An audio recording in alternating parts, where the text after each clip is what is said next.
जनहित पे आज सबसे पहले बात प्रधानमंत्री की, लेकिन प्रधानमंत्री मोदी की नहीं।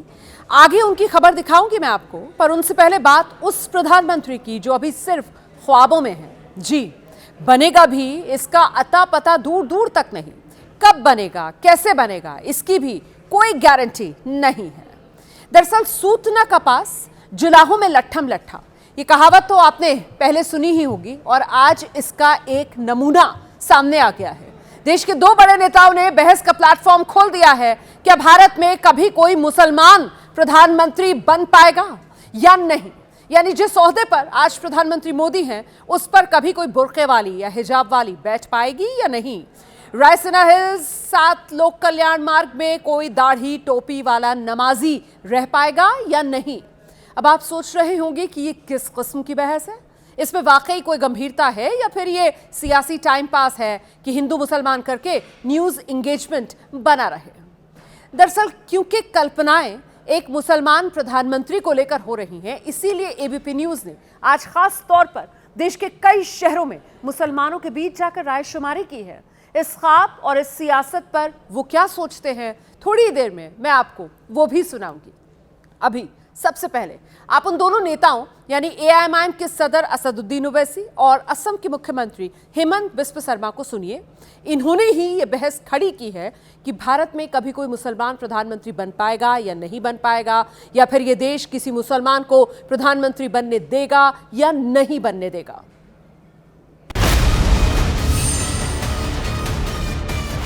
बाबा साहिब अम्बेडकर का जो संविधान है वो ये कह सकता है कि कोई भी भारत का नागरिक वजीर आजम बन सकता है, सदर जमहूरिया बन सकता है, चीफ मिनिस्टर बन सकता है, मेयर बन सकता है। और असदुद्दीन ओवैसी का ख्वाब यह है कि एक दिन आएगा इस देश में इंशाअल्लाह ताला, शायद हम और आप नहीं रहेंगे मगर देखना, एक हिजाब पहनने वाली बेटी इस देश की वजीर आजम बनेगी इंशाअल्लाह ताला।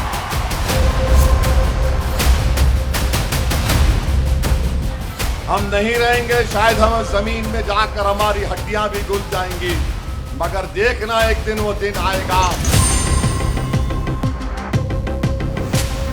Constitutionally, there is no bar. Anybody can become prime minister.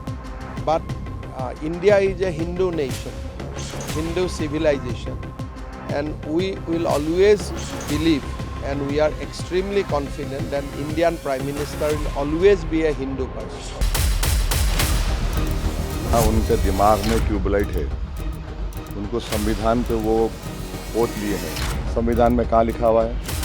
वो पाकिस्तान की ज़हनियत रखता है हेमंत बिस्व शर्मा, इसीलिए कि पाकिस्तान के संविधान में लिखा हुआ है कि एक ही समुदाय का आदमी ही देश का प्रधानमंत्री, उस देश का और प्रेसिडेंट बन सकता है। हमारे देश में बाबा साहब अम्बेडकर का संविधान जो दिया हुआ है, जो हेमंत बिस्व शर्मा से ज़्यादा दिमाग था, ज़्यादा पढ़े लिखे थे, और ये देश किसी मज़हब का समुदाय का नहीं है।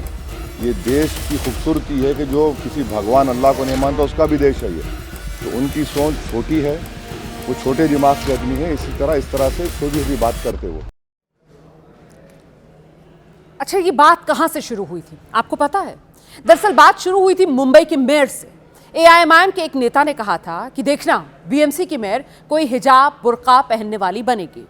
इसके बाद 2 दिन ये भी हवा बना कि मुंबई में न्यूयॉर्क की तरह किसी ममदानी को मेयर बनाने का मंसूबा है।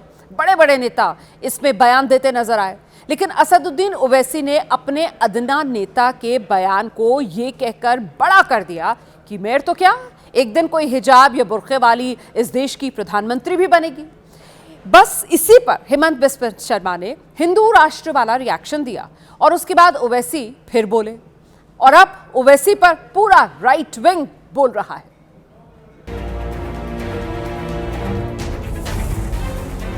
भौंकने वाले भी काटते नहीं। इस हिंदू राष्ट्र को इस्लाम राष्ट्र बनाने के लिए जो कोशिश हो रही है ना, उसकी शुरुआत बुर्के वाली पंतप्रधान की धमकी से है। इसी तरीके से अगर भौंकते रहे ना, तो उनकी नसबंदी कैसी करनी है ना, हमको अच्छी तरह से आता है। जिन्ना का भूत आज भी यहाँ कुछ लोगों में विद्यमान है और वह बार बार निकल कर आता है। संविधान को मानते हैं तो संविधान से चलिए, और ये सरिया की बातें करना उचित नहीं है। सरिया कानून यहाँ नहीं चलेगा। इनकी मानसिकता जो है वो नारीद्रोही मानसिकता कब समाप्त होगी? इन्होंने ये नहीं कहा कि भाई कोई मुस्लिम महिला प्रधानमंत्री बने, ये इनकी इच्छा नहीं है। इनकी इच्छा है कि हिजाब वाली, बुर्के वाली, काले बोरे में कैद रखने वाली एक महिला प्रधानमंत्री बने, जिसको हम कठपुतली की तरह यूज कर सकें। और अब मैं कुछ सवालों पर आती हूं। बड़े बेसिक से ये सवाल है, क्या भारत में कभी मुसलमान प्रधानमंत्री बनेगा? अगर हां तो कैसे? भारत में किसे मुसलमान प्रधानमंत्री चाहिए और मुसलमान प्रधानमंत्री क्यों चाहिए? क्या मुसलमान प्रधानमंत्री होने से ही मुसलमानों की तकदीर बदलेगी? मुसलमान प्रधानमंत्री की सोच गंभीर है या ये महज सियासी शगुफा है? पहले कुछ तस्वीरें आपके सामने रखते हैं हम, उसके बाद आंकड़ों पर भी हम आएंगे। दरअसल भारत में 3 मुस्लिम राष्ट्रपति अब तक बन चुके हैं, डॉक्टर जाकिर हुसैन, फखरुद्दीन अली अहमद और डॉक्टर APJ अब्दुल कलाम। अब संवैधानिक व्यवस्था में राष्ट्रपति का पद प्रधानमंत्री से बड़ा होता है, तो फिर किसी मुसलमान PM का ख्वाब क्यों इतना बड़ा है? 3 और तस्वीरें अब मैं आपको दिखाने जा रही हूं। हामिद अंसारी और दूसरी तस्वीर जो मुस्लिम उपराष्ट्रपति बने, इसके अलावा जस्टिस हिदायतुल्लाह सुप्रीम कोर्ट के चीफ जस्टिस भी रहे और इस्माइल कुरैशी देश के मुख्य चुनाव आयुक्त रहे। ये तीनों ही बहुत ताकतवर पद हैं और मुसलमान प्रधानमंत्री की कमी क्यों खिल रही है जब देश के मुस्लिम नागरिक इस तरीके के महत्वपूर्ण पदों पर देश में रहे हैं? और इनके अलावा अगर हम मुसलमान राज्यपालों की बात करें, केंद्र और राज्य सरकारों में अब तक के मुस्लिम मंत्रियों को गिनने बैठ जाए तो इसमें तो लंबा वक्त लग जाएगा। हम गिनने लगें कि ये देश 8 मुसलमानों को भारत रत्न दे चुका है और न जाने कितने मुसलमानों को हर साल पद्म सम्मान दिया जाता है, तो ये भी आपको पता ही है। बॉलीवुड में 3 खान का सिक्का चल रहा है। हिंदू मेजॉरिटी है देश में, उनकी फिल्में हिट करा के उन्हें सुपरस्टार बनाया हुआ है इसी मेजॉरिटी ने। ये भी कोई बताने वाली बात तो नहीं है। तो घूम फिरकर वही सवाल आता है कि मुसलमान प्रधानमंत्री किसे चाहिए, क्यों चाहिए, और ओवैसी की प्रधानमंत्री चॉइस में बुर्का या हिजाब वाली या 5 वक्त का नमाजी मुसलमान प्रधानमंत्री ही क्यों है? ओवैसी एक बैरिस्टर हैं, वो सही बोल रहे हैं कि देश का संविधान सबको हक देता है, लेकिन उनकी मुस्लिम PM की कल्पना में बुर्के या हिजाब वाली ही की बात क्यों है? कि कई देशों में मुस्लिम महिला प्रधानमंत्री रही हैं, बुर्के में कितनों को देखा है। बगल में बांग्लादेश का मुद्दा चल रहा है, बेगम खालिदा जिया और शेख हसीना, इसमें से कितनों को बुर्के में देखा। पाकिस्तान में बेनजीर भुट्टो, कितनों को बुर्के में देखा। टर्की में तांसु सिलर और विश्व के सबसे बड़े मुस्लिम देश इंडोनेशिया की महिला प्रधानमंत्री मेघावती सुकार्णो पुत्री, क्या बुर्के में देखा? मोहम्मद साहब के खानदान से सीधे उनकी वंशावली में शाह हुसैन ऑफ जॉर्डन का परिवार आता है, जिसको आप अहले बहत कहते हैं, यानी मोहम्मद साहब का परिवार। उनकी जो 3 या 4 बीवियां हैं, उसमें से कितनों को बुर्के में देखा? ओवैसी साहब, वो प्रधानमंत्री वाला ख्वाब तो अभी ख्वाब ही रहने वाला है, जो हकीकत है वो करके दिखा दीजिए। जरा अपनी पार्टी की सदर किसी बुर्के वाली महिला को बना के दिखा दीजिए, तो समझ में आ जाए कि आपकी बात में कितनी सदाकत है। अब आप थोड़ी देर के लिए इस आरोप को सियासी आरोप ही मान लें कि असदुद्दीन ओवैसी की मंशा शरिया लाने की है, तब भी सवाल यह है कि मुस्लिम PM क्यों चाहिए, और अगर चाहिए भी तो वो बनेगा कैसे? आपको 2009 का एक वीडियो में दिखाने जा रही हूं, जब कांग्रेस सांसद राहुल गांधी अलीगढ़ मुस्लिम यूनिवर्सिटी गए थे। वहां एक छात्रा ने उनसे सवाल पूछा कि भारत को पहला मुस्लिम प्रधानमंत्री कब मिलेगा। राहुल ने तब क्या जवाब दिया था, ये सुनिए। We have come a long way after independence, but how much more time do you suppose it will take before India can have its first Muslim Prime Minister? Question goes back to you. You need to step up, and the number of leaders coming out of your community at the national level needs to go up. You know, you've got today a Sikh Prime Minister. Nobody would have ever imagined in a country of 1 billion people. तो छात्रों ने राहुल गांधी से ये नहीं पूछा था कि Burke वाली या दाढ़ी टोपी वाला कब प्रधानमंत्री बनेगा। लेकिन असदुद्दीन ओवैसी की चाहत बुर्के और हिजाब वाली प्रधानमंत्री की है। अब हम शरिया या हिंदू राष्ट्र जैसी बहस से निकलकर कुछ प्रैक्टिकल आंकड़ों के साथ बात करेंगे। जिस दिशा में देश की राजनीति जा रही है उसे देखते हुए कोई मुसलमान प्रधानमंत्री बन भी कैसे सकता है, यह सवाल बड़ा है। देश की संसद में मुस्लिम रिप्रेजेंटेशन साल 1980 में 9% था और तब सबसे ज्यादा 49 मुस्लिम सांसद चुनकर संसद पहुंचे थे, लेकिन अभी संसद में सिर्फ 24 मुस्लिम सांसद हैं। कुल सांसदों का सिर्फ 4.5%। अब इस पे मत पड़िए कि इस पे भी किसी पार्टी के कितने हैं, कुल जमा अभी यही स्थिति है।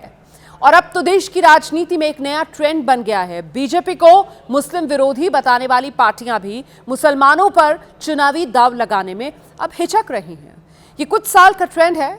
उनका भी माइंडसेट बना है कि मुसलमानों को टिकट देने से जो हिंदू वोट है वो छिटक जाता है। अभी अभी बिहार का चुनाव निपटा है, इसका ताजा नमूना है। इसमें बीजेपी ने एक भी मुसलमान को उम्मीदवार नहीं बनाया था। जेडीयू ने टिकट मुसलमानों के घटाकर 2020 के मुकाबले सिर्फ 4 मुसलमानों को उम्मीदवार बनाया। वहीं मुसलमानों की बात करने वाली कांग्रेस और आरजेडी ने भी 243 में से सिर्फ 29 टिकट ही मुसलमानों को दिए। अब सबसे बड़े राज्य उत्तर प्रदेश में 2024 के आम चुनाव में बीजेपी ने एक भी मुसलमान को टिकट नहीं दिया। वहीं समाजवादी पार्टी ने 80 सीटों में से 4 मुसलमानों को टिकट दिए, कांग्रेस ने 2 को टिकट दिए।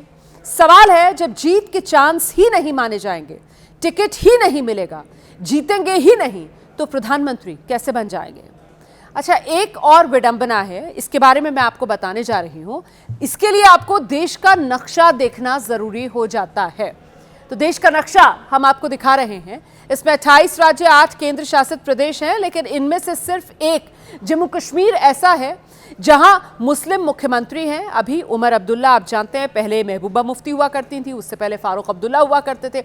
44 साल से देश ने किसी दूसरे राज्य में मुसलमान मुख्यमंत्री तक नहीं देखा। 1980 से 82 तक महाराष्ट्र में AR अंतुले सीएम थे। उनके बाद से जम्मू कश्मीर को छोड़कर किसी दूसरे राज्य में कोई मुस्लिम सीएम नहीं बना है। और यहां देश पे बहस की जा रही है कि एक दिन मुस्लिम प्रधानमंत्री बन जाएगा। तो अपने आप में इस बहस को लेकर सवाल खड़ा हो जाता है। कुछ लोगों को क्यों लगता है कि मुसलमानों की लॉटरी किसी मुसलमान के प्रधानमंत्री बनने पर ही खुलेगी? प्रति व्यक्ति आय और घरेलू संपत्ति में देश के सिख सबसे आगे हैं। क्या यह तरक्की डॉक्टर मनमोहन सिंह के प्रधानमंत्री बनने के बाद हुई? देश में आज तक कोई ईसाई प्रधानमंत्री नहीं बना है, फिर भी ईसाई धर्म के लोग आर्थिक खुशहाली में दूसरे नंबर पर हैं। क्यों है? ज्यादातर प्रधानमंत्री हिंदू बने हैं, तो फिर हिंदू इसमें तीसरे पायदान पर क्यों हैं? क्या किसी हिजाब या बुर्के वाली के प्रधानमंत्री बनने से देश के मुसलमान जो अभी चौथे नंबर पर हैं देश में समृद्धि के मामले पर, वो क्या ऊपर आने शुरू हो जाएंगे? सारे पहलू देखने के बाद अब आप देश के कुछ मुसलमानों को सुनिए कि उन्हें मुसलमान प्रधानमंत्री वाली इस सियासत में क्या नजर आ रहा है, वो क्या सोच रखते हैं। मुसलमान प्रधानमंत्री बनेगा तभी होगा जिस समय मौजूदा हालात में सरकार है, सभी को जो योजनाएं चल रही हैं सभी को इसका लाभ मिल रहा है, और मुसलमान होगा तभी सभी को लाभ मिलेगा। आज की जो देश की परिस्थितियां हैं और जो मुस्लिम परसेंटेज है उसके हिसाब से ऐसा कुछ पॉसिबल होता दिखाई नहीं देता है। संविधान ने इसका अधिकार दिया है, जब एक चाय वाला बेचने वाला प्रधानमंत्री बन सकता है तो एक बुर्के वाली औरत भी प्रधानमंत्री बन सकती है। उनकी मंशा सीधे तौर पर यह दिखाई दी जा रही है कि वो मुस्लिम वोटरों को भड़काना चाह रहे हैं।